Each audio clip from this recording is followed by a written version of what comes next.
Thank you for tuning in to Will Fix It team. You guys are awesome. So today, I kind of got started on this and didn't do the tear down because a lot of times it's hard for me to hold the phone. And I had to change a brake booster on one of these cars. So let me flip the camera over and I'll tell you what it is.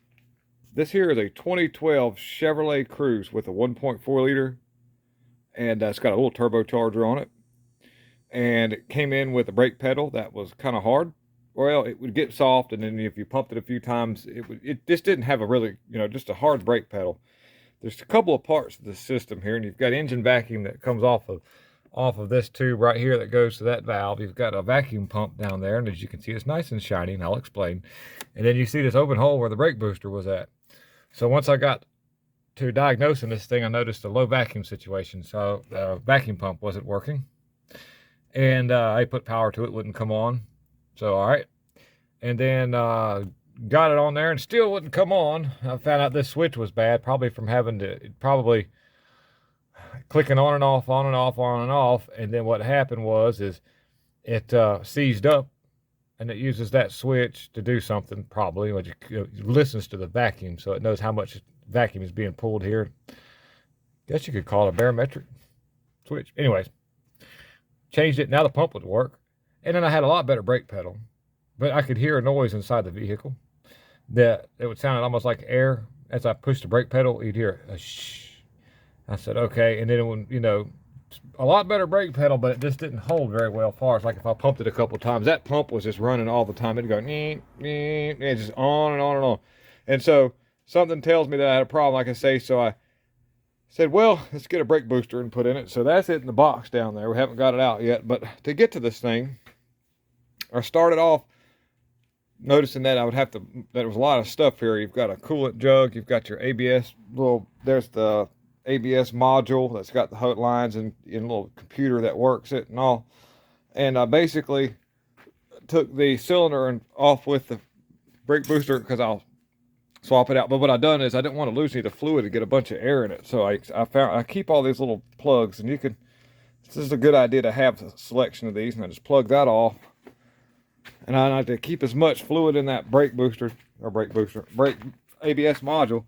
I did the same thing here. I put little caps on the lines, and that keeps the fluid in there because the fluid is right there at the tippy top, and it means it won't go in or out because it'll be under vacuum. Now, to get that out, so I started off, I removed the battery tray, and it's like a box, and I had to take it out.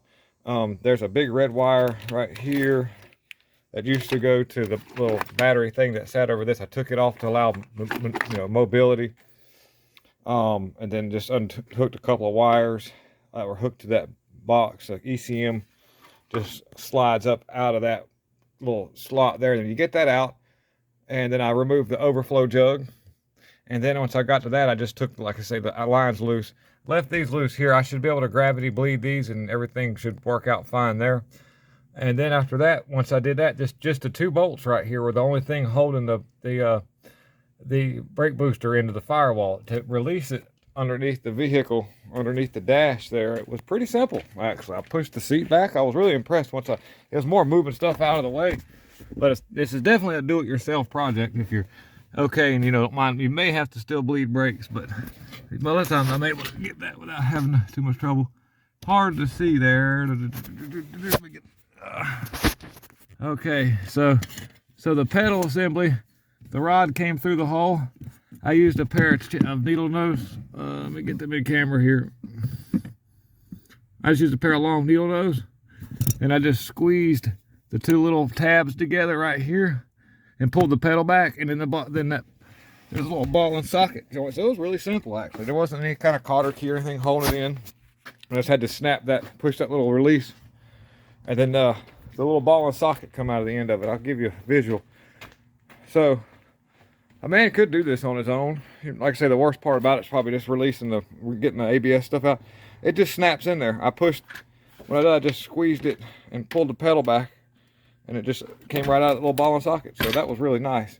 Now to swap this, I'm going to have to take the bigger bolts off the outside to put this cylinder on. And of course, you want to make sure you don't see any fluid laying back there. A lot of times fluid gets between there and there whenever the cylinder goes bad. And if that's the case, you'd want to change that. But I don't think that's the case. I haven't took that one off yet, but we'll check it when I do. And so basically it'll be pretty much in reverse procedure. Like I say, these two bolts, they stay in. That's what holds the brake booster, so you don't have to go underneath the dash with a long extension and be a contortionist just to get those bolts loose like the old days. Let's flip this camera around. So, all right, guys, I really can't see you. But anyway, so that was pretty much the teardown procedure.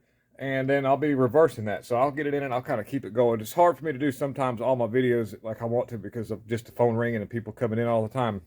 So I try to get as much information out as I can, but hopefully it'll help you in a teardown procedure as far as getting that thing out. And it, I imagine if you've done a few of these, you could pull this job off in a couple hours. I think so. No problem. But anyhow, all right, I'm gonna get out of here, guys, and I say get out of here, but I'm just going to stop the camera for a second, and then I'll just do a couple of videos as I put this thing together. Okay, be right back. Swapping the cylinder out, I checked around to make sure that everything looked good. I don't see any fluid. Normally, let me set this down here carefully. Normally, you'd see fluid around the bottom side of this here leaking around the seal or something, and that can cause damage to those brake boosters. I want you to look real closely too. At the back, you can see there's an O-ring. It's imperative that you put that O-ring back. If it stays on the brake booster and you put the new cylinder on, it's going to leak vacuum. As you can see, it's a pretty open hole right there, and the vacuum travels in that area.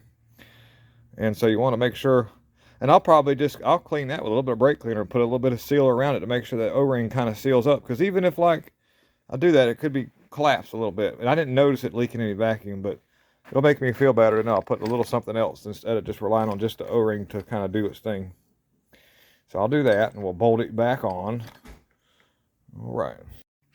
Okay, so what I'm doing right now is I'm allowing just the fluid to gravity bleed from the cylinder right here down into this little ABS module.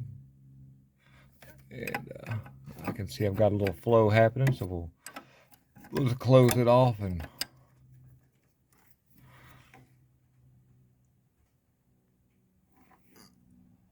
I'm watching this other one right here.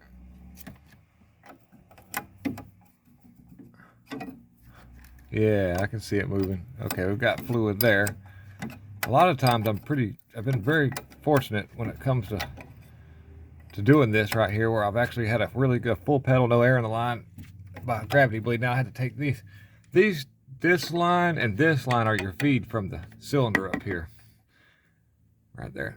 Now, let you know too ahead of time, I have not pressed the brake pedal to snap that ball and socket in. I don't want to do that because I would have blew out my little caps, or I'd get air in there somehow or which way. So I'll wait till I get all this connected before I do that and answer this phone that's ringing. And basically I'm looking for some fluid to come out, which I am got a little fluid here. I'll watch for a few air bubbles. Wiggle a little bit to get it off of the little flare that it's sitting on.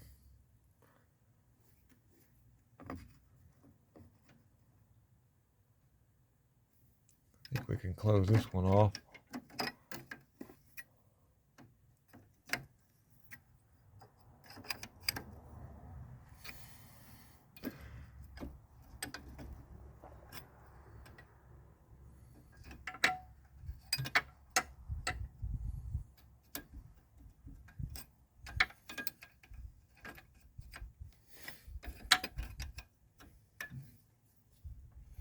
Now, the only two bolts holding this in are these right here. Just to let you know ahead of time.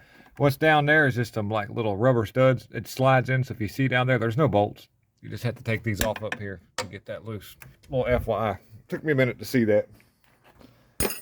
So now I'll put the plug-in back on there for that, which then I'll clean all that brake fluid off of there. We'll make sure this is full.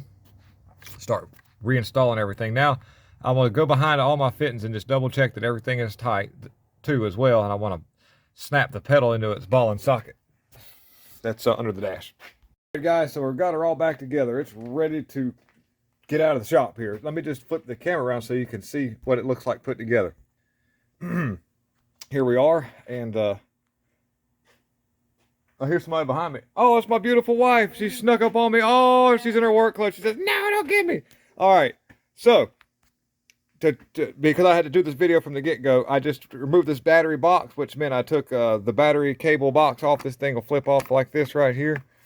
And then I took that cable off, flipped it over, laid the cable over here. Of course, I hooked this battery cable first. Remove this, slid the computer up and over here. Then there's 13 millimeter bolts. There's 3 of those 13 millimeter bolts.